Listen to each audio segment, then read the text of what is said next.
Buenos días, tardes, noches, estimado docente.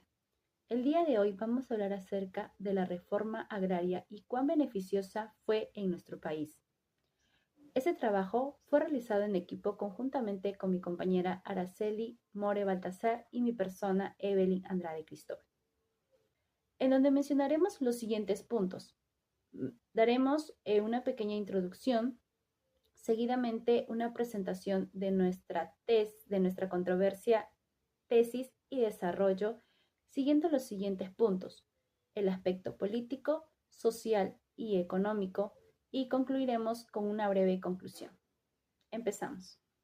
Todo inició en octubre de 1968, cuando Juan Velasco Alvarado toma Palacio de Gobierno por medio de un golpe de Estado realizado a Belaúnde. Velasco toma como excusa la pérdida de la página 11 del Acta de Talara, y es ahí donde da inicio al gobierno revolucionario de las Fuerzas Armadas. Este gobierno marcó un hito en el Perú, ya que incluyó la estatización de las industrias y el control gubernamental de las telecomunicaciones. El principal objetivo de este gobierno era transformar la sociedad peruana mediante una serie de reformas estructurales. Estos objetivos fueron detallados y plasmados en el Plan Inca.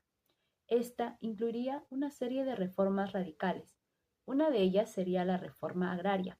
Esta reforma fue promulgada en el año 1969, la cual indicaba que era un proceso político en el que se daban medidas económicas y sociales. Principalmente buscaba redistribuir la propiedad privada a través de la compra forzada de los latifundios, y éstas pasarían a manos de los campesinos y comunidades indígenas. Además, esta medida buscaba democratizar el acceso de la tierra y mejorar las condiciones de vida de la población rural, es decir, buscaban aliviar la desigualdad junto con la mejora de la productividad agrícola. Y es ahí donde nos formulamos la siguiente pregunta: ¿fue realmente beneficiosa la reforma agraria en nuestro país? Desde un punto de vista político, social y económico, la reforma agraria no fue beneficiosa. A continuación, mostraremos nuestra postura en el siguiente argumento. Si bien es cierto, mencionamos que esta reforma no fue beneficiosa en el aspecto político, social y económico, ya que provocó experiencias que perjudicaron el avance y crecimiento de nuestro país.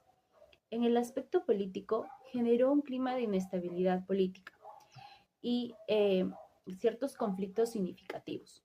La expropiación de tierras y la nacionalización de las empresas agrícolas por parte del Estado y su distribución provocó cierto descontento por parte de los propietarios de latifundios y campesinos. Asimismo, las diferentes ideologías llevaron a cabo la polarización.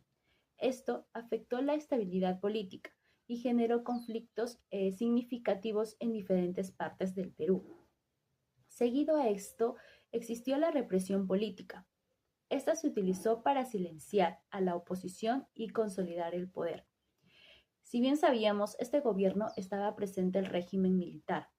Ellos tenían el poder de arrestar arbitrariamente a políticos y latifundistas que se oponían a las políticas gubernamentales de Velasco. Además, los medios de comunicación tenían el control. Entonces, ellos no podían informar acerca de lo que venía sucediendo en nuestro país en esa época. Estos estaban bajo censura extrajudicial, lo que limitaba la libertad de prensa. Desde un punto de vista social, el objetivo de la reforma agraria fue el desarrollo de las sociedades campesinas, el desarrollo de su economía. También fue la reivindicación de los derechos de las sociedades campesinas. Eso fue el objetivo en papeles de la reforma agraria. Pero lo que realmente ocurrió en los hechos, el impacto que tuvo en el área social, la reforma agraria, no fue tan beneficiosa que digamos para los campesinos propiamente dichos, específicamente dichos, empezando porque la tasa de pobreza y desigualdad que se vivió durante la reforma agraria son tasas nunca antes vistas. La desnutrición fue la más alta de toda nuestra era republicana. La pobreza no solamente se extendió en las zonas rurales donde se había realizado la repartición de las tierras a los campesinos, sino también se extendió a las zonas urbanas de nuestro país por la falta de alimentos en todo caso. Y como segundo punto vamos a tocar los conflictos y la violencia que desató la reforma agraria. Entendamos de que los grandes hacendados, los dueños de los latifundios, los gamonales, estaban en contra de la ejecución de la reforma agraria. Es por ello que se opusieron y eso desató la violencia, ya que estamos hablando de un gobierno militarista. Hubieron muchísimas muertes en nuestras zonas rurales. Como tercer punto, vamos a tocar la falta de un apoyo integral. Si bien la reforma planteaba de que se iba a brindar un apoyo tecnológico, una capacitación constante, un apoyo económico a los campesinos para que pudieran realizar su trabajo de manera óptima, no fue así. El engranaje, la burocracia que se vivió para poder llegar al apoyo como tal, hizo de que no se pudiera lograr el apoyo. Y como último punto que queremos resaltar del impacto que tuvo en el área social la reforma agraria es la migración y el desplazamiento que ocurrió durante la reforma agraria. La falta de igualdad en la distribución de las tierras y entendiéndose de que la reforma agraria no fue una repartición de solamente las tierras fértiles de nuestro país, sino también se sumaron diferentes tipos de tierra como las tierras de pastoreo, las tierras extra trabajadas, las tierras infértiles. No fue equitativa la distribución que se hizo y es por ende que la pobreza y la escasez de alimentos que se vio, sobre todo en las zonas rurales, hizo que los campesinos migraran, dejaran las tierras que habían sido dadas por el Estado y migraran a las zonas urbanas de nuestro país. Desde un aspecto económico, el objetivo de la reforma agraria era de que el país recibiera beneficios a largo plazo mayores que lo que iba a costar la ejecución de la reforma agraria. Vamos a ver que no fue así, que el país en vez de recibir beneficios más bien quedó endeudado. Como primer punto para argumentar y fundamentar esto, vamos a tocar el aumento del gasto público. La implementación de la reforma agraria requería recursos financieros significativos por parte del gobierno para compensar a los propietarios expropiados y financiar programas de desarrollo agrícola. Esto contribuyó al aumento de la deuda pública. Como segundo punto, vamos a tocar el financiamiento externo.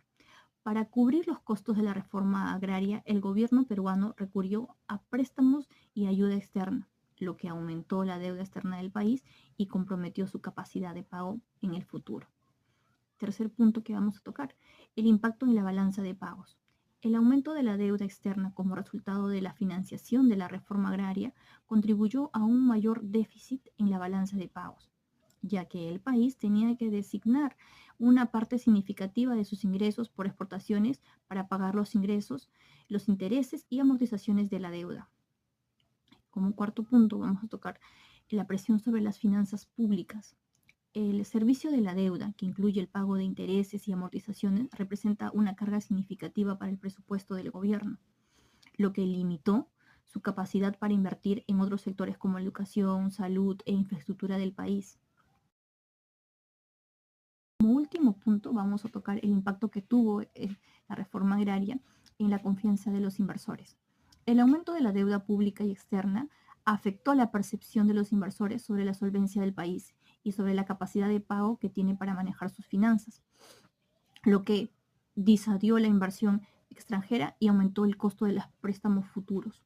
Se han realizado reformas para mejorar la seguridad de la tenencia de la tierra, aún existen desafíos en ese sentido, lo que puede disuadir la inversión privada en el sector agrícola.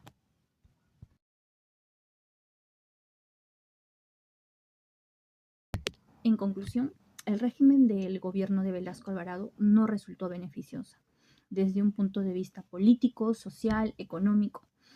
Este gobierno tomó decisiones unilaterales, sin una participación significativa de los afectados, lo que generó descontento y conflictos. Además, la implementación de la reforma y su gestión no fue bien ejecutada, lo que llevó a una disminución en la productividad agrícola y obstaculizó el desarrollo en zonas rurales. En la actualidad, sigue siendo un tema de debate y reflexión, lo que da paso a que gobiernos posteriores con la finalidad de llevar un desarrollo sostenible en nuestro país no cometan los mismos errores.